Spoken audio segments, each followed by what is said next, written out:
Tell me about that, because every time I had, you have Don Rickles we had on, we had different comedians from all different backgrounds, and they had many years of adversity where they were not making it, they were getting rejected. Right. Why is that important to go through that, and what did you learn? Oh, because it builds you, it makes your skin tough, and rejection is real tough at first, but after a while you kind of thrive on it. It's an energy in itself just to get rejected. Talk about that. Well, because you want to prove people that, they're wrong, man. Like when I first started doing comedy, people would try to tell me how to dress, and they would try to tell me what kind of jokes to do, and they wanted me to go to like a stand-up comedy class and have some other guy tell me how to be funny, and funny is natural, you can't learn how to be funny, you can learn how to say a joke in a certain rhythm, but you can't learn how to be funny, and I knew that, but these people were trying to tell me, you got to come to class, and we'll tell you like how to present yourself and everything, and all that.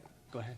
No, I'm saying, so believing inside, not letting them try to change the outside of you. Right, because this one lady at one point, she gave me advice. I got a lot of advice in the early days of my comedy, and one lady told me to wear a lot of jewelry on stage, because she thought like I wanted to attract the crowd, just with my jewelry, they'd be so excited that I had this like brooch on or something. They forget that I'm funny, you know what I'm saying? Because a lot of advice comes from people who aren't very funny. They have adapted ways to like remain working because they're real professional. They always wear a suit and tie, So a lot of advice I was getting was from comics who weren't that good, and I never could take it. You know what I'm saying, man? I knew that I had like a different thing to say to them, so I had to chill out and just ride out the bad times like that. So, but you talk about rejection, being able to take, makes you stronger, proving other people wrong. That's a real important point. A lot of people, that devastates them. Yeah.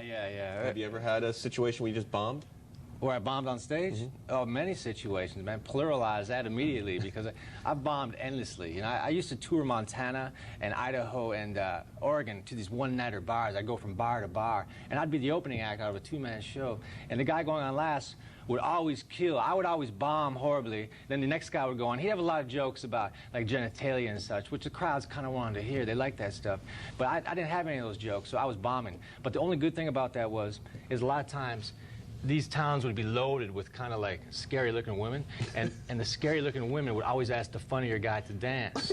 So I never had to dance. It was cool. There's always something good and something bad, right? Yeah, I just had to sit down because they didn't like me because I wasn't funny, so they didn't want to dance with me. So. Now,